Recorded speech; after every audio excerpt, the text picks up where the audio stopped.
പാടണം പാടണം. അപ്പൊ ഞാൻ എന്തായിരിക്കും ഉണ്ടാകുക, അടുത്ത ജന്മം ഞാൻ ഒരു പാട്ടുകാരിയായിട്ട് ജനിക്കും. ജനിക്കുന്നതേ ആ ഒരു കഴിവുകൊണ്ടായിരിക്കും. ഒരു സമൂഹത്തിലേക്ക് ആ ഒരു നക്ഷത്രമുള്ള ആൾക്കാരുടെ ഉള്ളിലേക്ക് ഫീതിയാണ് ഉണ്ടാക്കുന്നത്. ആ ഫീതി ആ കർമ്മം നമ്മളിലേക്ക് റിഫ്ലക്ട് ചെയ്യും ഇന്നല്ലെങ്കിൽ നാളെ. നമ്മൾ മറ്റുള്ളവർക്ക് സന്തോഷവും സമാധാനം കൊടുക്കുക എന്നുള്ളതാണ്. അപ്പൊ നിങ്ങൾക്ക് ഇങ്ങനെ ഒരു ദോഷം ഉണ്ടാകാൻ പോകുന്നു എന്ന് ഇത് സംഭവിച്ചു തന്നെ ഇരിക്കും. 41 ദിവസത്തിനകത്ത് നിങ്ങൾക്ക് വാഹനാപകടം ഉണ്ടായിരിക്കും. തീർച്ചയായിട്ടും അവർ പോയി എവിടെയെങ്കിലും. ഞാനൊരു നെഗറ്റീവായിട്ടുള്ള പ്രഡിക്ഷൻ നടത്തി. അത് സംഭവിക്കുന്നതാണോ ഇഷ്ടം, സംഭവിക്കാത്തതാണോ എന്ന്. അതായത് ഒരാൾക്കൊരു ആപത്തോ നഷ്ടമോ നമ്മൾ പ്രഡിക്റ്റ് ചെയ്തു, അത് സംഭവിക്കുന്നതിലാണോ സന്തോഷം, സംഭവിക്കാതിരിക്കുന്നതിലാണോ? നിന്നെ വളർത്തണമെങ്കിൽ 4-5 ലക്ഷം രൂപ വേണം, നീ അത് എനിക്ക് തിരിച്ചു തരണമെന്ന് എപ്പോഴും പറയുമായിരുന്നു. അപ്പൊ ഈ കുട്ടിക്ക് അയ്യോ ഇനി ഈ രൂപ എങ്ങനെ അച്ഛന് കൊടുക്കും? നമ്മള് കുട്ടികളോട് ഒരു തമാശ പറയുന്നു, അവരെടുക്കുന്ന രീതി ഭയങ്കര വ്യത്യസ്തമാണ്. അപ്പൊ ഒരു കുട്ടി പെട്ടെന്ന് അയ്യോ അപ്പൊ ടീച്ചർ കുളിക്കത്തില്ല. കാരണം കുഞ്ഞു മക്കളല്ലേ, അവർക്ക് പെട്ടെന്ന് അവരുടെ മനസ്സിൽ തോന്നുകയാണ്. നമ്മളെ കളിയാക്കാൻ വേണ്ടി ചോദിക്കുന്നല്ല, അവർക്ക് പെട്ടെന്ന് വെള്ളം പേടിയെന്ന് പറയുമ്പോ അവർക്ക് തോന്നുന്നത് വെള്ളം കൊണ്ട് കുളിക്കാൻ പേടിയായിരിക്കും. നമ്മള് വലിയ വെള്ളം ഉള്ള നദിയും വെള്ള തടാകമൊക്കെ അല്ലേ നമുക്ക് പേടിയെന്ന് പറയുന്നത്. ഇമ്പൾസീവ് സ്പെൻഡിങ്ങിന്റെ ആൾക്കാരുണ്ട്, ലോജിക്കൽ സ്പെൻഡിങ്ങിന്റെ ആൾക്കാരുണ്ട്. അത് ഗ്രഹിക്കുന്നതിൽ നോക്കിയാൽ നമുക്ക് വ്യക്തമായിട്ട് ലോജിക്കൽ സ്പെൻഡിങ്. ഓക്കെ, നമസ്കാരം. ദേവപ്രായ അസ്ട്രോയിലേക്ക് നിങ്ങൾക്ക് ഏവർക്കും സ്വാഗതം. കഴിഞ്ഞ എപ്പിസോഡിൽ പറഞ്ഞു നിർത്തിയിരുന്നതാണ് നമ്മളിപ്പോൾ വീണ്ടും തുടരാൻ പോകുന്നത്. ലളിതമായ ചോദ്യങ്ങൾ, സാധാരണക്കാർക്ക് മനസ്സിലാവുന്ന സിമ്പിൾ ക്വസ്റ്റ്യൻസാണ് ചേച്ചി ഇപ്പോൾ അതിനെ എക്സ്പ്ലോർ ചെയ്തിട്ട് നമുക്ക് പറഞ്ഞു തരുന്നത്. അടുത്തൊരു ചോദ്യത്തിലേക്ക് കിടക്കുകയാണ്. ചേച്ചി, പലർക്കും ജനിക്കുമ്പോൾ തന്നെ കലാവാസനയും അവരുടെ പല താല്പര്യങ്ങളും ഉള്ളിലുണ്ടായിരിക്കും. അത് ചിലർക്ക് മാത്രമേ പരിപോഷിപ്പിക്കാൻ പറ്റുന്നുള്ളൂ. അത് തന്നെ പരിപോഷിപ്പിച്ച് ഒരു വഴിയിലെത്തുമ്പോൾ നിന്നു പോകുന്നു. ചിലവർ അതിൽ തന്നെ പിടിച്ച് കയറി പല സ്ഥാനമാനങ്ങൾ ഞാൻ ഉദ്ദേശിക്കുന്നത് സമൂഹത്തിൽ, സൊസൈറ്റിയിൽ, ഒരുപക്ഷെ സംസ്ഥാന തലത്തിൽ, പിന്നെ ദേശീയ തലത്തിൽ, ചിലപ്പോൾ ഇൻ്റർനാഷണൽ ലെവലിലേക്കൊക്കെ അവർ എത്തിപ്പെടുന്നു. അതിൻ്റെ ഒപ്പം തന്നെ കളിച്ച് വളർന്ന് പഠിച്ച ഒരുപക്ഷെ സ്കൂൾ യുവജനോത്സവങ്ങളിൽ ഇപ്പോൾ ഒരു പാട്ടിൻ്റെ കാര്യം പറയുമ്പോൾ തന്നെ ഈ സ്ഥാനമാനങ്ങൾ ലഭിച്ച് ഉയർന്നു വന്ന വ്യക്തിയെക്കാളും നന്നായിട്ട് പാടിയിരുന്നൊരു വ്യക്തിയുടെ ആ അധ്യായം അവിടെ അടഞ്ഞു പോകുന്നു. അതിൻ്റെ ഒരു അതിപ്പോൾ ഞാൻ എപ്പോഴും പറയാറുള്ളത് പോലെ നമ്മൾ എന്തിനു വേണ്ടിയാണ് ഇവിടെ ജനിച്ചിരിക്കുന്നത് എന്നുള്ളത് തീരുമാനിക്കപ്പെട്ട കാര്യമാണ്. ഇപ്പം നമ്മളൊരു ജന്മത്തിൽ ഇപ്പം നമുക്ക് പാട്ടിനോടോ എന്തിനോ ഡാൻസിനോടോ കായികമായിട്ടോ അല്ലെങ്കിൽ എന്തെങ്കിലും പ്രത്യേക വിഷയങ്ങൾ പഠിക്കാനോ ഒരു താല്പര്യം ജനിക്കുന്നു. ആ താല്പര്യത്തിൻ്റെ ഇൻറ്റൻസിറ്റി എത്രമാത്രമുണ്ട് എന്നുള്ളതൊരു പ്രധാന ഘടകം. എനിക്കിപ്പോൾ താല്പര്യത്തിൻ്റെ ഇൻറ്റൻസിറ്റി, എനിക്ക് പാട്ടിനോട് ഇഷ്ടമുണ്ട്, പാട്ട് പാടണമെന്ന് എനിക്ക് വളരെ ആഗ്രഹമുണ്ട്, പക്ഷെ എനിക്ക് പാടാൻ കഴിവില്ല. പക്ഷെ എനിക്ക് പാടണമെന്ന് വളരെ തീവ്രമായിട്ട് ആഗ്രഹമാണ്. എത്ര ശ്രമിച്ചിട്ടും എനിക്ക് നന്നായി പാടാൻ പറ്റുന്നില്ല. അങ്ങനെ സംഭവിക്കുമല്ലോ. പക്ഷെ എൻ്റെ മനസ്സിൽ ആ ആഗ്രഹം ഒരു ഫയറായിട്ടിരിക്കുകയാണ്, പാടണം പാടണം. അപ്പൊ ഞാൻ എന്തായിരിക്കും ഉണ്ടാകുക, അടുത്ത ജന്മം ഞാൻ ഒരു പാട്ടുകാരിയായിട്ട് ജനിക്കും. ജനിക്കുന്നതേ ആ ഒരു കഴിവുകൊണ്ടായിരിക്കും. ഇപ്പൊ കുഞ്ഞുങ്ങൾ ടി വിയിൽ പാടുന്ന കണ്ടിട്ടില്ലേ? ഇപ്പൊ സുരേഷ് പാടുന്ന ആളാകുമ്പോൾ അറിയാലോ, അല്ല അവര് പാടി അങ്ങോട്ട് വരുമ്പോ അവരുടെ മുഖത്തെ കുട്ടിത്തൊന്നും നമ്മൾ കാണത്തില്ല. ഏതോ പ്രായമുള്ള ഒരാള് നന്നായി പഠിച്ചിട്ട് പാടുന്ന ഒരു മുഖഭാവം അവരിലേക്ക് വരാറില്ലേ? അപ്പൊ എന്താ ഉള്ളത്, ഏതോ ഒരു പാടി കഴിവുണ്ടായിരുന്ന ഒരു സോളിന്റെ പുനർജന്മമാണെന്ന് നമുക്ക് മനസ്സിലാവും. ഓരോ കുഞ്ഞുങ്ങളും പല പല കാര്യങ്ങൾ ഇതുപോലെ എക്സലായിട്ടുള്ളവരെ നമ്മൾ കാണാറുണ്ട്, പല കാര്യങ്ങളിൽ. എന്ന് പറഞ്ഞതുപോലെ ചോദ്യത്തിന്റെ ഉത്തരമായില്ല പൂർണ്ണമായിട്ടും, ഞാൻ പറയാം. അപ്പൊ നമ്മൾ ഈ ആഗ്രഹങ്ങളുടെ തീവ്രമായ ഒരു കാര്യം ഉണ്ടായിരിക്കുക, അതനുസരിച്ച് നമ്മൾ പിന്നെ അടുത്ത ജന്മമോ അതിനടുത്ത ജന്മമോ എപ്പോഴാണോ നമ്മൾക്ക് അതിന് പറ്റിയ അനുകൂല സാഹചര്യമുള്ള ഒരച്ഛനെയും തിരഞ്ഞെടുത്ത് പോയി ജനിക്കുക എന്നുള്ള ഒരു പ്രധാന ഘടകമാണ്. അതിന് ചിലപ്പോൾ പല ജന്മങ്ങൾ കടന്നു പോയെന്നിരിക്കാം. അപ്പൊ എനിക്ക് നല്ലൊരു ഭരണാധികാരി ആകണമെന്ന് ആഗ്രഹം ഉണ്ടാകും. നമ്മൾ ആരാധിക്കുന്ന ഏതെങ്കിലും ഒരു വ്യക്തിയെപ്പോൾ എനിക്കതിനെ പറ്റി ഒന്നും അറിയില്ല. അതിന് യോഗ്യത നേടുന്നത് വരെ ഞാൻ ജനിച്ചുകൊണ്ട് അതിനെപ്പറ്റിയുള്ള അറിവുകൾ നേടിക്കൊണ്ടിരിക്കും. എന്നതിന് ശേഷം അതാവാൻ പറ്റിയ ഒരു സാഹചര്യത്തിൽ പോയി ജനിക്കുക, അത് പൂർണ്ണമായിട്ടാകുകയും ചെയ്യും. അത് എപ്പോഴും നടക്കുക എന്നുള്ളത് പ്രകൃതിയിൽ നിഗൂഢ. ഇപ്പൊ നമ്മളുടെ ആഗ്രഹമാണ് അനുഭവമായിട്ട് നമുക്ക് വരുന്നെന്നുള്ളതിന് ഒരു സംശയമില്ല. കാലദൈർഘ്യം എന്നുള്ളത് പ്രകൃതിയിൽ നിഗൂഢമാണ്. അതിനെയാണ് നമ്മൾ കർമ്മ എന്ന് പറയുന്നത്, കർമ്മസിദ്ധാന്തം. അതിൻ്റെ രഹസ്യങ്ങൾ നമുക്കറിയില്ല. അത് ചെലന്തി വല പോലെയാണ്. നമ്മളെ എങ്ങനെയാണ് അത് നമ്മളെ പിടിച്ചു വെച്ചിരിക്കുന്നത്, അല്ലെങ്കിൽ നമ്മളതിൽ കെട്ടപ്പെട്ടിരിക്കുന്നത് നമുക്ക് പറയാൻ പറ്റില്ല. അതിൻ്റെ പീരീഡ് പറയാൻ പറ്റില്ല. ഇപ്പം ജനിക്കുമ്പം തന്നെ നമ്മളിൽ പല കഴിവുകളും ഉണ്ടല്ലോ. അത് പൂർവ്വജന്മത്തിൽ ആ കാര്യമായിട്ട് നമുക്ക് ബന്ധമുള്ളത് കൊണ്ട്. ഇപ്പോഴും സുരേഷ് ചോദിക്കാൻ ശ്രമിച്ചെന്ന് തോന്നുന്നു. കാരണം എൻ്റെ അടുത്ത് പഠിക്കുന്നവരെല്ലാവരും ഒരുപോലെ ആകുമോ? ഇല്ല. ചിലര് അവര് ഈ ജന്മത്തിൽ അത് കൈകാര്യം ചെയ്യും, ചിലര് അടുത്ത ജന്മത്തിലായിരിക്കും. അത് എപ്പോഴാണ് അവർക്കത് പൂർണ്ണമായിട്ട് കൈകാര്യം ചെയ്യും. ചിലരത് പഠിപ്പിക്കുകയായിരിക്കും, ചിലർ പ്രാക്ടീസ് ചെയ്യുകയായിരിക്കും, ചിലർ അവരുടെ ജീവിതത്തിൽ പകർത്തുകയായിരിക്കും. എന്താണോ എന്നുള്ളത് നിശ്ചയിക്കപ്പെട്ട കാര്യമാണ്. ഇപ്പം ഞാൻ അസ്ട്രോളജി ഒരു പരിചയമില്ലാത്ത ഒരു വിഷയം ഞാൻ പഠിച്ചത് ഒരിക്കലും പ്രാക്ടീസ് ചെയ്യാനോ അതിനെപ്പറ്റി സംസാരിക്കാനോ അല്ല. എന്തുകൊണ്ടാണ് മനുഷ്യരൊക്കെ ഇങ്ങനെ ആകുന്നത് എന്നറിയാൻ വേണ്ടി വരും. സ്വഭാവ വൈചിത്ര്യങ്ങൾ കണ്ടപ്പോ അതാണ് ഇപ്പൊ ആ. നമ്മൾ നാട്ടുമ്പുറത്ത് പറയില്ലേ, ചക്കയാണെങ്കിൽ തുന്നിച്ചു നോക്കാം എന്ന് പറഞ്ഞതുപോലെ. അപ്പൊ ഇത് എന്തുകൊണ്ടാണെന്ന് അറിയാനാണ്. അപ്പൊ ഞാൻ ഫോഴ്സ്ഫുള്ളി എൻ്റെ അടുത്ത് ആരോ വന്നു, കൺസൾട്ടേഷൻ, അതങ്ങനെ തുടർന്നു. അത് കഴിഞ്ഞ് എനിക്ക് ചാനലിൽ പ്രോഗ്രാമാണ് ഞാൻ ആദ്യമായിട്ട്, അമൃത ചാനലിലാണ് ആഗ്രഹം പ്രോഗ്രാം വന്നു. അപ്പോൾ കുറച്ച് ആളുകൾ എൻ്റെ അടുത്ത് വന്ന് ചോദിക്കാൻ തുടങ്ങി. അങ്ങനെ ഞാൻ പറയാൻ തുടങ്ങി. പിന്നെ ഒരു ദിവസം പഠിപ്പിക്കാൻ തുടങ്ങിയത് തന്നെ എൻ്റെ ഗുരു പറഞ്ഞു, പഠിപ്പിക്കൂ, അറിയാവുന്നവർ പഠിപ്പിച്ചില്ലെങ്കിൽ പിന്നെ എങ്ങനെയാണ്, അറിയാൻ വയ്യാത്തവർ പഠിപ്പിക്കും, അത് ശരിയല്ല, പഠിപ്പിക്കും എന്ന് പറഞ്ഞ് ഒരു ഡേറ്റ് ഒക്കെ ഡിക്ലെയർ ചെയ്ത് ഞാൻ പോയി പഠിപ്പിച്ചു തുടങ്ങുന്നതാണ്. എനിക്ക് പഠിപ്പിക്കാൻ താല്പര്യം ഉണ്ടായിരുന്നില്ല. അങ്ങനെ ഓരോന്നും എൻ്റെ ജീവിതത്തിൽ സംഭവിച്ചതാണ്. ഇപ്പോഴും അങ്ങനെയാണ്. എന്താണെന്ന് അറിയാന്നുള്ളത് ഇതിനകത്ത് എനിക്കൊരു പ്രാധാന്യമുള്ള കാര്യം. എന്തുകൊണ്ടിങ്ങനെ, എന്തുകൊണ്ടത് നമ്മളൊരു സബ്ജക്റ്റ് പഠിച്ചു വെച്ചിട്ട് അത് ഇരുമ്പും തൊഴിലും ഇരിക്കക്കെടുന്നുള്ളൊരു ചൊല്ലുണ്ട്. അതിനെ എടുത്ത് പ്രയോഗിക്കണം. അപ്പോൾ ചേച്ചിയുടെ ഈ ഇതിലേക്ക് ഗുരു പറഞ്ഞത് കൂടാതെ ചേച്ചി സ്വയം സമൂഹത്തിൽ ചുറ്റുപാടുകളിൽ നടക്കുന്ന മനുഷ്യരുടെ വൈചിത്ര്യങ്ങൾ അറിയാനുള്ള ഒരു ആഗ്രഹം കൊണ്ട് പഠിച്ചെങ്കിലും പിന്നീട് അത് വളരെ പേർക്ക് ഉപകാരപ്രദമായ രീതിയിൽ വിശ്വാസമുള്ളവർക്ക് ചേച്ചിയുടെ ആ ഒരു അന്ന് തോന്നിയ ആ ഒരു ആഗ്രഹം ഇന്ന് വളരെയധികം നിരവധി പേർക്ക് അത് പകർന്നു കൊടുക്കാനായി. അപ്പോൾ അങ്ങനെ വരുമ്പോൾ ചേച്ചിയുടെ ഈ മനസ്സിൻ്റെ ഉള്ളിൽ ഇപ്പോൾ ഈ ഒരു ഒരു ഒരു ടെൻഷൻ അങ്ങനെ ഫീൽ ചെയ്യും. ഇപ്പോൾ മുന്നിൽ ഒരാൾ ഇരിക്കുമ്പോൾ ഇദ്ദേഹത്തിനായിട്ട് ഞാൻ സമ്മതിക്കുന്നത്, ഇപ്പം ഞാൻ എന്നല്ല ഉദ്ദേശിച്ചത്, ഇത്രയും സ്വഭാവ വൈകൃതമുള്ള ഒരാളാണ് എന്ന് മനസ്സിലാക്കാനുള്ളൊരു കഴിവ് ചേച്ചിക്കുണ്ട്. അല്ലെങ്കിൽ ഏറ്റവും ഉത്തമനായ ഒരു വ്യക്തിയാണ് മുണ്ടിരിക്കുന്നത് എന്ന് അതിനനുസരിച്ച് ചേച്ചിയുടെ ഒരു ഭാവപകർച്ച വരുമോ? ഇല്ല, ഒരിക്കലും ഇല്ല. അത് കഴിഞ്ഞ ദിവസം എന്നോട് എൻ്റെ ഒരു സ്റ്റുഡൻറ്റും സുഹൃത്തുമായിട്ടുള്ള ഒരാളെന്നോട് ചോദിച്ചു, ചേച്ചി എങ്ങനെ എല്ലാവരും ഇങ്ങനെ അക്കോമഡേറ്റ് ചെയ്യുന്നതെന്ന് ചോദിച്ചു. ഞാൻ ഒരിക്കലും അവരങ്ങനെയാണെന്ന് പറഞ്ഞിട്ട് അത് അവരെ കാണുന്നില്ല. ഞാൻ അവരിലുള്ള ഒരു ഗുണമോ ആ പ്രത്യേകതയാണല്ലോ. അതിന് നമ്മൾ എന്തിനാ അവരോട് വിരോധിക്കുന്നത്? മാത്രമല്ല, നമ്മൾ ആവശ്യമില്ലാത്ത ആൾക്കാർ അങ്ങനെ ശ്രദ്ധിക്കാറുമില്ല. അത് അസ്ട്രോളജിക്കലി പ്രത്യേകത ഉള്ളത് നമ്മൾ എന്താണെന്ന് നോക്കും. അവരിലുള്ള ദോഷങ്ങൾ നമ്മൾ കണ്ടെത്തേണ്ട കാര്യമില്ല. കാരണം എന്താണെന്ന് ചോദിച്ചാൽ, ഒരു വ്യക്തിയിലുള്ള ദോഷം നമ്മൾ കണ്ടെത്തി കഴിഞ്ഞാൽ ആ ദോഷം ആദ്യം നമ്മുടെ തലയിലാ വരിക, മനസ്സിലായി? നമ്മുടെ അറിവിലാ വരിക, അത് നമ്മളിലാ വരുന്നത്, മനസ്സിലായില്ലേ? അപ്പോൾ ആ മോശങ്ങൾ നമ്മൾ കാണുന്തോറും നമ്മൾ മോശമായിക്കൊണ്ടിരിക്കും. അതിൻ്റെ ആവശ്യമില്ലല്ലോ. ഇപ്പം നമ്മളിപ്പോൾ പലരും കൂടുതലും ആൾക്കാർ ഇപ്പോൾ ഒരാൾ എന്തെങ്കിലും ജാതകം നോക്കാനൊക്കെ പോയി കഴിഞ്ഞാൽ ഒരുപാട് കുഴപ്പങ്ങളെ പറ്റി പറയാറുണ്ട്. കുഴപ്പങ്ങളെ പറ്റി പറയുമ്പോൾ അവർക്ക് സ്വാഭാവികമായിട്ട് മനുഷ്യന് ഭീതി വരും. പിന്നെ ഇപ്പൊ തന്നെ ഗ്രഹങ്ങൾ മാറുന്നതിനെ പറ്റി പറയും, ഇന്ന ആളുകാർക്കെല്ലാം ഇങ്ങനെയുള്ള അത്യാഹിതങ്ങൾ വരാൻ പോവുകയാണ്, നിങ്ങൾ ഇത് ചെയ്തോളൂ. അതൊരു ഒരു സമൂഹത്തിലേക്ക് ആ ഒരു നക്ഷത്രമുള്ള ആൾക്കാരുടെ ഉള്ളിലേക്ക് ഭീതിയാണ് ഉണ്ടാക്കുന്നത്. ആ ഭീതി ആ കർമ്മം നമ്മളിലേക്ക് റിഫ്ലക്ട് ചെയ്യും ഇന്നല്ലെങ്കിൽ നാളെ. നമ്മൾ മറ്റുള്ളവർക്ക് സന്തോഷവും സമാധാനം കൊടുക്കുക എന്നുള്ളതാണ്. അപ്പൊ നിങ്ങൾക്ക് ഇങ്ങനെ ദോഷം ഉണ്ടാകാൻ പോകുന്നു എന്ന് ഇത് സംഭവിച്ചു തന്നെ ഇരിക്കും. 41 ദിവസത്തിനകത്ത് നിങ്ങൾക്ക് വാഹനാപകടം ഉണ്ടായിരിക്കും.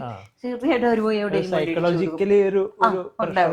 അപ്പൊ അതുകൊണ്ട് അതിനേക്കാളും നല്ലത് നിങ്ങളൊന്ന് ശ്രദ്ധിക്കുക. വലിയ ദോഷമുള്ള കാര്യമാണെങ്കിൽ കുറച്ച് യാത്ര ചെയ്യുമ്പോഴൊക്കെ ശ്രദ്ധിക്കണമെന്ന് പറഞ്ഞു കൊടുക്കുന്നതാണ് എൻ്റെ ഒരു അപ്രോച്ച്. അതെ അതെ. പിന്നെ ഒരിക്കലൊരു റേഡിയോ ഇന്റർവ്യൂവിൽ പിന്നെ ഒരു കുട്ടി എന്നോട് ചോദിച്ചു, ഞാനൊരു നെഗറ്റീവായിട്ടുള്ള പ്രഡിക്ഷൻ നടത്തി, അത് സംഭവിക്കുന്നതാണോ ഇഷ്ടം, സംഭവിക്കാത്തതാണോ എന്ന്. അതായത് ഒരാൾക്കൊരു ആപത്തോ നഷ്ടമോ നമ്മൾ പ്രെഡിക്റ്റ് ചെയ്തു, അത് സംഭവിക്കുന്നതിലാണോ സന്തോഷം, സംഭവിക്കാതിരിക്കുന്നതിലാണോ?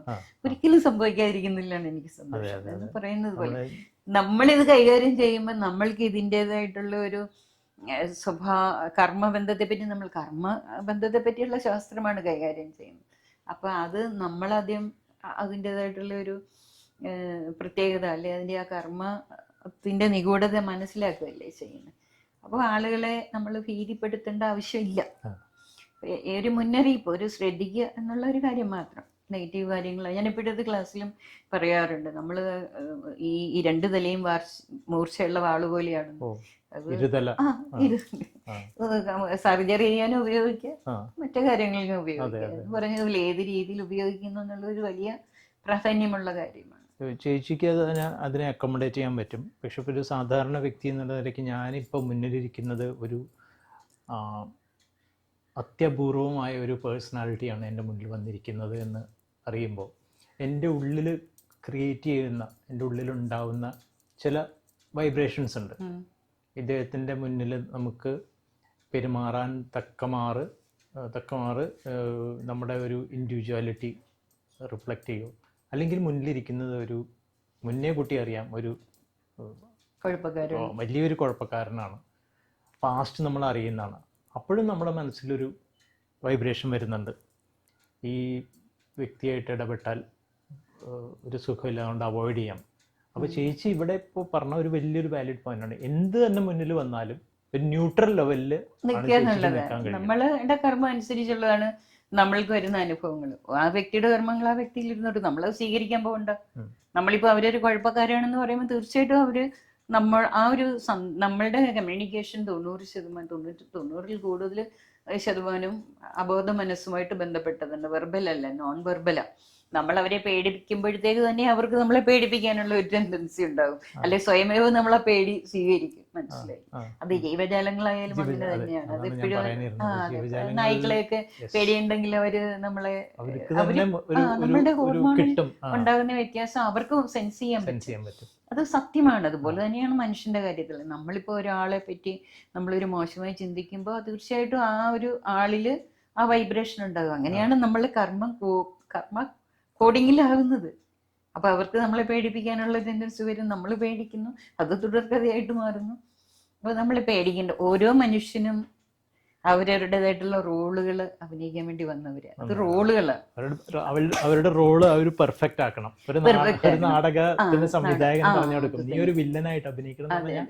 മാക്സിമം ലെവലിൽ വില്ലനായിട്ട് മറ്റുള്ളവർക്ക് തോന്നണം. ഇപ്പൊ ഞാൻ പറയാം, നമ്മളിപ്പോ അഭിനയിക്കാന്ന് പറഞ്ഞപ്പോ ഞാനിപ്പോ ഒരു നാടകത്തിൽ അഭിനയിച്ചുകൊണ്ടിരിക്കുകയാണെന്ന് വെച്ചോ, ഞാനതിൽ ഏതോ ഒരു കഥാപാത്രമാണ്. ഇപ്പൊ രാവണനോ സീതയോ ലക്ഷ്മണനോ എന്തോ ആവട്ടെ, ഞാൻ സ്റ്റേജിൽ അതായിട്ട് അഭിനയിക്കുകയോ അതായിട്ട് മാറുന്നുണ്ട്. പക്ഷെ എനിക്ക് അങ്ങനെ അഭിനയിച്ചുകൊണ്ടിരിക്കുമ്പോൾ തന്നെ ഇപ്പൊ ഓഡിയൻസിന്റെ കൂട്ടത്തിൽ സുരേഷ് ഇരുന്ന എനിക്ക് മനസ്സിലാവില്ലേ ഇത് സുരേഷ് ആണെന്നുള്ള കാര്യം എന്ന് പറഞ്ഞതുപോലെ. മനസ്സിലായില്ലേ? ഞാൻ അഭിനയിക്കുന്നുണ്ട് ജീവിക്കുന്നുണ്ട് എന്നുള്ള പോലെ നമ്മൾ ആ നാടകത്തില് ഉണ്ട്, റോളുണ്ട്. പക്ഷെ എനിക്ക് സ്റ്റേജിലിരിക്കുന്ന എന്റെ വേണ്ടപ്പെട്ട ആൾക്കാരിരുന്ന എനിക്ക് അവരെ അറിയില്ലേ എന്ന് പറഞ്ഞതുപോലെ. പക്ഷെ അവിടെ വെച്ചിട്ട് എനിക്ക് ഹായ് സുരേഷ് എന്ന് പറയാൻ പറ്റാൻ പറ്റില്ല. ഞാൻ അവിടെ റോൾ എന്താണോ അതാണ്, ആ റോളാണ് അവിടെ. അല്ലാതെ എനിക്ക് ഓ ഹായ് പറയാൻ പറ്റില്ല. വളരെ ഭംഗിയായിട്ട് റിലേറ്റ് ചെയ്തത് നമുക്കത് അറിയാം. പക്ഷെ എനിക്കിപ്പോ ചെയ്യേണ്ടത് എന്റെ റോളാണ് എന്ന് പറഞ്ഞതുപോലെ അവരുടെ റോളാണ്. അവരിൽ എന്തൊക്കെയോ സംവേദനങ്ങളുണ്ട്. അതൊരു സംവേദനങ്ങൾ മാത്രമാണ്. ഇപ്പൊ നമ്മള് ഈ ആഴക്കടലിൽ പോകുമ്പോൾ കടലെല്ലാം ഒരുപോലെയല്ലേ, തിരമാലയല്ലേ വലുപ്പം വ്യത്യാസം ഉണ്ടാവുള്ളൂ എന്ന് പറഞ്ഞതുപോലെ. അല്പം യാത്ര ചെയ്തു കഴിഞ്ഞാൽ പിന്നെ പ്രശാന്തസുന്ദരമായ ആയിരിക്കും എന്നുള്ളത് പറയാൻ വളരെ എളുപ്പമാണ്. നമുക്കത് ഉൾക്കൊള്ളാൻ വലിയ പ്രയാസമാണ്. അന്യ നിമിഷത്തെ ഒരു നമ്മളുടെ പ്രാക്ടീസ് കൊണ്ട് അവയർനെസ് കൊണ്ട് അത് നമുക്ക് അങ്ങനെ ഉൾക്കൊള്ളാൻ പറ്റുള്ളൂ. നമ്മളെല്ലാവരും അങ്ങനെയാണ് സൃഷ്ടിക്കപ്പെട്ടിരിക്കുന്നത്. ഇവിടെ നമ്മൾ നേരത്തെ ചേച്ചി ക്ലാസ് എടുക്കുന്ന ഒരു കാര്യം പറഞ്ഞല്ലോ, ഒരു പുതിയൊരു ഒരു വർക്ക്ഷോപ്പ് പോലെ അതിന്റെ ഒരു ഡീറ്റെയിൽ ഒന്ന് പറയാമോ? എന്താണ്, എങ്ങനെയാണ് അത്? ബേസിക് അസ്ട്രോളജിയുടെ എന്താണ് നമ്മളും പ്രപഞ്ചവും തമ്മിലുള്ള ബന്ധം, അത് എങ്ങനെ അസ്ട്രോളജിക്കലി കണക്ട് ആയിരിക്കുന്നു. നമ്മളെന്ന് പറഞ്ഞാൽ പഞ്ചഭൂതങ്ങൾ കൊണ്ടുണ്ടായിരിക്കുന്ന പ്രകൃതിയും അങ്ങനെ തന്നെയാണ്. ഗ്രഹങ്ങളുടെ സംവേദനങ്ങൾ അതുമായിട്ട് ബന്ധപ്പെട്ടിരിക്കുന്നതാണ്. അത് സൂചിപ്പിക്കുന്നതാണ്. നമ്മളുടെ അനുഭവങ്ങൾ എന്ന് പറയുന്ന ഇന്ദ്രിയങ്ങൾ കൊണ്ടാണല്ലോ നമ്മൾ അനുഭവിക്കുന്നത്. നമ്മുടെ സുഖവും ദുഃഖവും ഒക്കെ ഇന്ദ്രിയങ്ങൾ കൊണ്ടല്ലേ, പഞ്ചേന്ദ്രിയങ്ങൾ കൊണ്ട് നമ്മൾ അനുഭവിക്കുന്നു, മനസ്സിലാക്കുന്നു, മനസ്സത് അനുഭവിക്കുന്നു.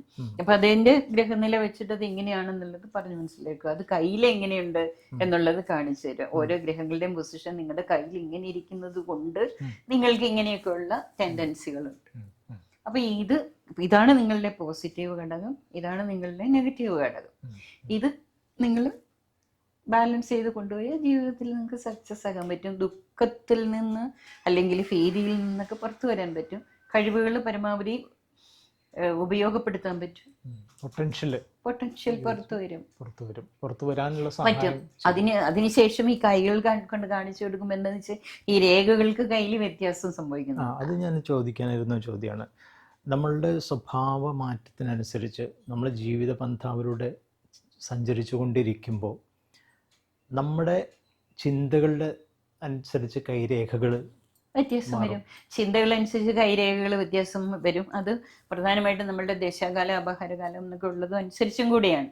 പിന്നെ നമ്മളുടെ ഫീച്ചേഴ്സിൽ വ്യത്യാസം വരും. ചില മനുഷ്യരെ കാണും ബോഡി ലാംഗ്വേജിൽ വ്യത്യാസം വരും, ഫീച്ചേഴ്സിൽ വ്യത്യാസം വരും, കൈകളിൽ വ്യത്യാസം വരും. ഇപ്പൊ കൈകളിൽ ഞാൻ എപ്പോഴും പറയാറുള്ള ഒരു കാര്യം, കൈകളുടെ ഉയരം പോലും എല്ലുകളുടെ വ്യത്യാസം വന്നിട്ടുള്ള അത് അധിക കാലമൊന്നുമില്ല, ദിവസങ്ങൾ കൊണ്ട്. ഞാനത് മുൻപൊരു ഇന്റർവ്യൂവിൽ പറഞ്ഞിരുന്നു. ഞാൻ ഒരിക്കലും ഇതുപോലത്തെ ഒരു വർക്ക്ഷോപ്പ് നടത്തിയിരുന്നപ്പോ ഒരു കുട്ടിക്ക് കയ്യില് ഈ ചൂണ്ടുവിരല് കുറച്ച് ഒത്തിരി താണിട്ടാണ് ക്രമരൂപം. എല്ലാവരെയും കാണിച്ചു, എല്ലാവരുടെയും കയ്യിൽ നോക്കി, സുരേഷ് സ്വന്തം കയ്യിലേക്ക് നോക്കി. അപ്പൊ ആ വിരല് കുറച്ച് ഉയരം കുറഞ്ഞിരുന്നാൽ എന്താണ്, അങ്ങനെ ഒരു കാര്യമാണ് അതിന്. അപ്പൊ എന്നോട് ചോദിച്ചു ഇനി എന്ത് ചെയ്യും? ഞാൻ പറഞ്ഞു ഒന്നും ചെയ്യാനില്ല, ഇങ്ങനെ ഒരു അവയർനെസ് മതി, അപ്പൊ അത് മാറിക്കൊള്ളും എന്ന് പറഞ്ഞു. പിറ്റേ ദിവസം ക്ലാസ്സിൽ വന്നപ്പോ ആളിന്റെ വിരല് ക്രമമായിട്ടിരിക്കുന്നു. ഞാൻ മാത്രം കണ്ടതല്ല, ബാക്കി ക്ലാസ്സിലുള്ള. അപ്പൊ അതിനുശേഷം ഞാൻ ആളിനോട് ചോദിച്ചത് എന്താ സംഭവിച്ചത്, ഇന്നലെ എന്തുണ്ട്? അല്ല ടീച്ചർ മാറുമെന്ന് പറഞ്ഞപ്പോ ഞാൻ മാറുമെന്ന് തന്നെ വിചാരിച്ചത്രേ ഉള്ളൂ. പക്ഷെ ഒറ്റ ദിവസം കൊണ്ട് വ്യത്യാസം വന്നു. അതേപോലെ എൻ്റെ ഒരു കുട്ടി എൻ്റെ അടുത്ത് പഠിച്ചിട്ടുള്ള ഒരു കുട്ടിയാണ്. അപ്പൊ ഞാൻ അവരുടെ വീട്ടിൽ പോയപ്പോൾ കയ്യിലൊരു പ്രത്യേക മൗണ്ട്, പ്രത്യേക ഭാഗം തടിച്ചു, ക്രമാതീതമായിട്ട് തടിച്ചിരിക്കുന്നു. അപ്പൊ എപ്പോഴും എന്നെ കാണുമ്പോൾ പിന്നെ കൈ നോക്കാൻ പറയും, ആന്റി എന്റെ കൈ ഒന്ന് നോക്കൂ, എന്താ വ്യത്യാസം എന്നൊക്കെ ചോദിക്കും. അപ്പൊ ഞാൻ പറയും അത് ശരി, ഇങ്ങനെ മാറണം, അങ്ങനെ മാറണം, ആറ്റിറ്റ്യൂഡ് ഇങ്ങനെ മാറണം എന്നൊക്കെ പറയും. അന്ന് ഇങ്ങനെ ഈ ഒരു പ്രത്യേക ഭാഗം ഇങ്ങനെ ഉയർന്നിരിക്കുന്ന കണ്ടപ്പോൾ ഞാൻ പറഞ്ഞു ഇപ്പൊ ഇത്രയും അഹങ്കാരം കൂടിയിട്ടുണ്ട്. അപ്പൊ അവരുടെ മുത്തശ്ശി പറഞ്ഞ് ശരിയാ, ഇവർക്ക് ഇപ്പൊ ഇത്രയും അഹങ്കാരം കൂടി, കാരണം നല്ല റിസൾട്ടൊക്കെ കിട്ടി, നല്ല ഇതിൽ പാസ്സായി, PG അഡ്മിഷനൊക്കെ കിട്ടിയപ്പോ പുള്ളിക്കൊരു തിരിയൊരു അഹങ്കാരം. അതിനെ ചേച്ചി അഹങ്കാരം എന്ന് ഇപ്പൊ മുത്തശ്ശി പറഞ്ഞാന്നുള്ളത് അഹങ്കാരമാണോ അവരുടെ ഒരു സെൽഫ് കോൺഫിഡൻസ് ലെവൽ കൂടിയത്? രണ്ടും രണ്ട് കാര്യമാണല്ലോ. ബാക്കിയുള്ളവർക്ക് പലർക്കും അഡ്മിഷൻ കിട്ടിയില്ല, എനിക്ക് കിട്ടി, ഞാനൊരു മിടിക്കുകയാണെന്ന് തോന്നുന്ന സാധനം തന്നെയാണ്. അപ്പൊ അങ്ങനെ തോന്നി കഴിഞ്ഞപ്പോ ഞങ്ങൾ പിന്നെ കുറച്ചു നേരം ഇരുന്ന് സംസാരിച്ചപ്പോ ഞാൻ പറഞ്ഞു ഇതൊക്കെ ജീവിതത്തിൽ സാധാരണമാണ്, ഇതിനൊന്നും നമ്മളൊരു അഹങ്കരിക്കേണ്ട ആവശ്യമില്ല എന്നൊക്കെ പറഞ്ഞു. പിന്നെ നമ്മൾ വേറെന്തൊക്കെയോ കാര്യങ്ങൾ സംസാരിച്ച് 2 മണിക്കൂർ കഴിഞ്ഞ് ഞാൻ അവരുടെ വീട്ടിൽ നിന്ന് പോകാൻ തുടങ്ങിയപ്പോ വീണ്ടും എന്നെ കൈ കാണിച്ചു, എന്താ ഇന്ന് നോക്കിയെന്ന്. അത് കാണാനില്ല. അപ്പൊ ഉയർന്ന കാര്യം പെട്ടെന്ന് നോർമലായി.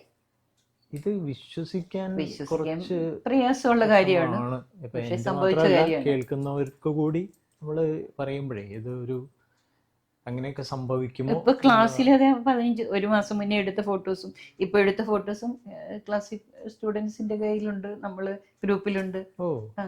നമ്മളെപ്പോഴും ഇതൊരു നിരീക്ഷണത്തോടുകൂടി പിന്നെ കാണുന്ന ഒരു കാര്യമായതുകൊണ്ട് എപ്പോഴും അത് സൂക്ഷിച്ച് വെക്കുന്നുണ്ട്.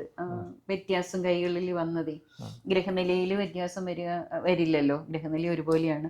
മാത്രമല്ല അതിനെപ്പറ്റി എന്തെങ്കിലും സംസാരിച്ചതിനെ അത് അറിയുന്ന ആൾക്കാർക്ക് അതിനെപ്പറ്റി അറിയാൻ പറ്റുള്ളൂ, അസ്ട്രോളജിക്കലി ഇങ്ങനെയാണ്. പക്ഷെ കയ്യിലെ കാര്യം നേരെ നമ്മൾക്ക് അറിയാൻ പറ്റും. അതാണ് അതിന്റെ പ്രത്യേകത, കണ്ടു മനസ്സിലാക്കാം. ഒരുപാട് കേസുകൾ അങ്ങനെ ഉണ്ടായിട്ടുണ്ട്. നമ്മള് ചിലർക്ക് ഒരുപാട് കഥകൾ, അതിനെപ്പറ്റി പറഞ്ഞ ഒരുപാട് കഥകൾ പറയാനുണ്ട്. ഒരു കുട്ടിയുടെ കയ്യിലെ ഈ ഒരു പ്രത്യേക ഭാഗത്ത് കൈക്ക് ഒരു പ്രത്യേക രീതിയിലുള്ള ഒരു ഫോർമേഷൻ ഉണ്ടായിരുന്നു.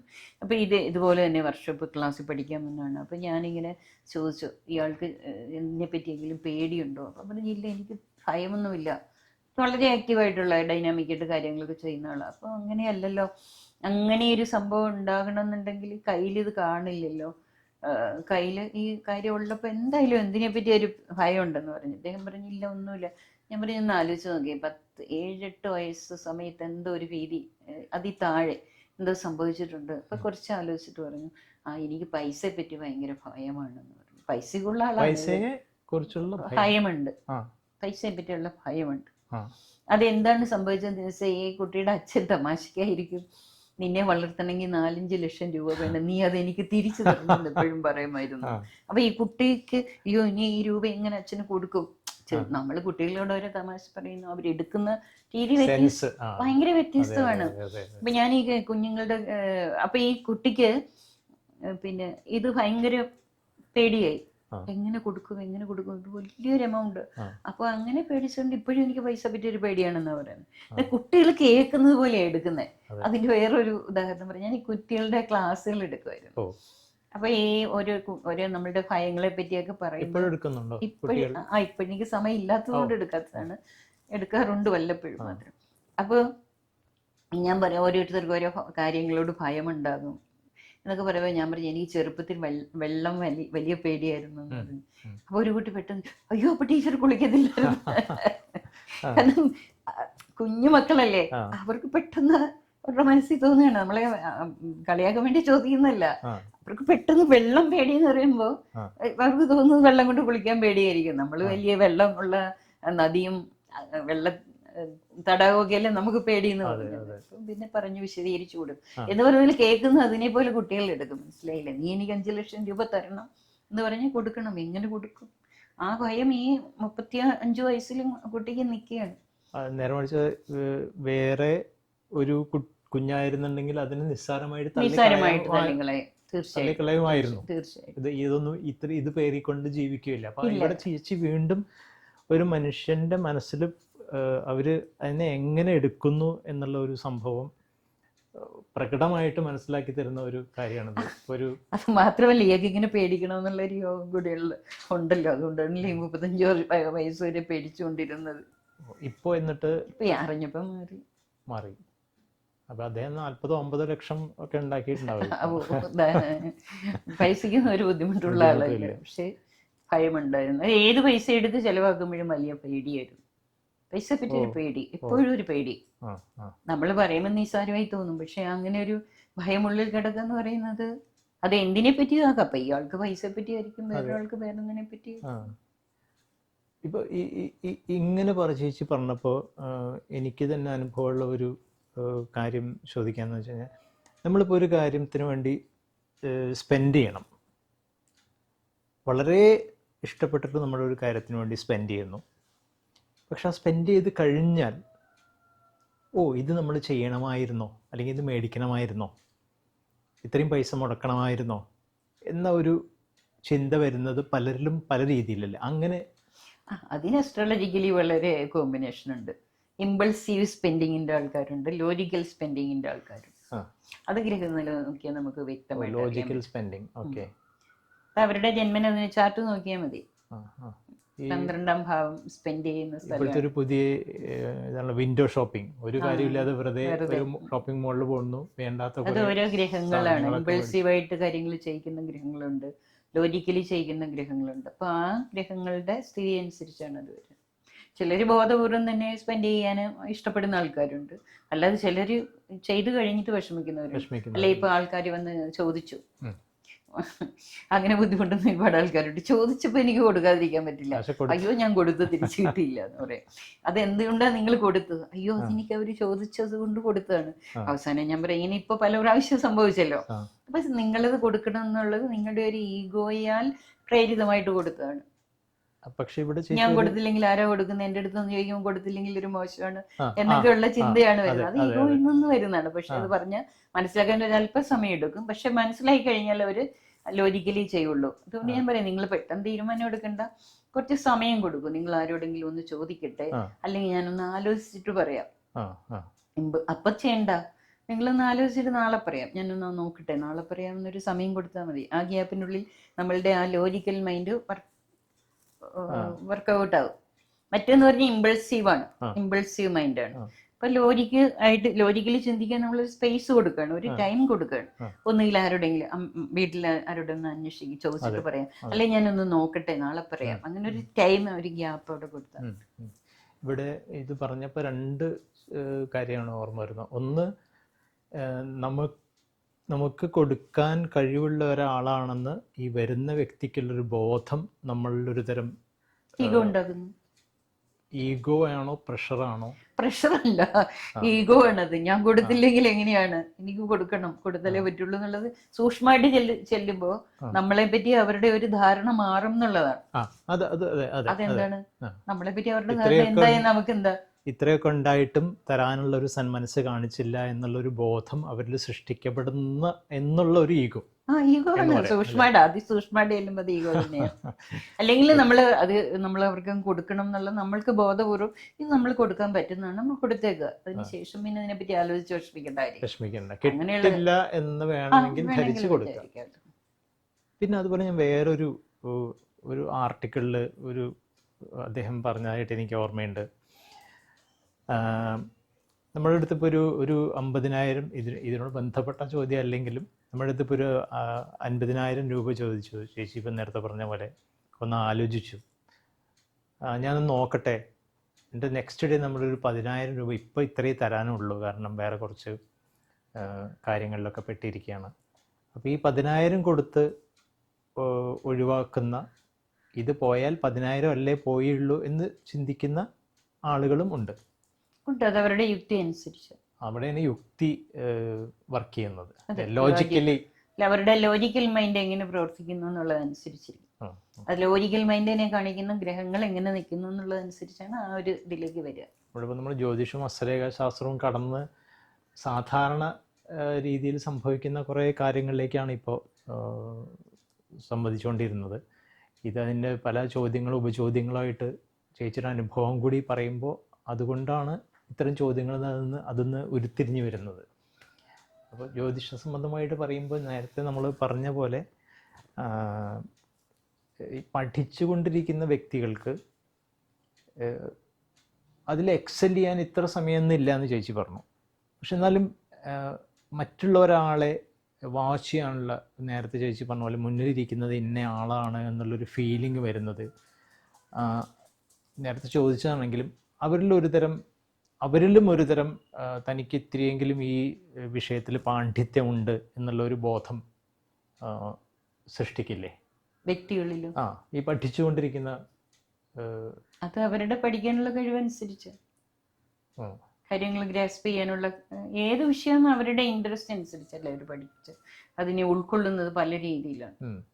അത് ആ വ്യക്തിഗതമായ അവരിൽ ഉൾക്കൊണ്ടിരിക്കുന്ന ഗുണവിശേഷം അനുസരിച്ച് അവരതിനെ ഉൾക്കൊള്ളുകയും, നമ്മളിപ്പോൾ ഒരു കാര്യത്തെ പറ്റി കേട്ടാൽ അത് നമ്മൾ 10 വരി കേൾക്കുന്ന 10 രീതിയിലല്ലേ, അവരുടെ ഗുണവിശേഷം അനുസരിച്ച് അതിനെ അവർ സംശീകരിക്കും. ഇവിടെ ഈ അധ്യായം അവസാനിക്കുകയാണ്. പുതിയൊരു സബ്ജക്റ്റുമായി മറ്റൊരു ദിവസം നമുക്ക് വീണ്ടും കാണാം. നമസ്കാരം.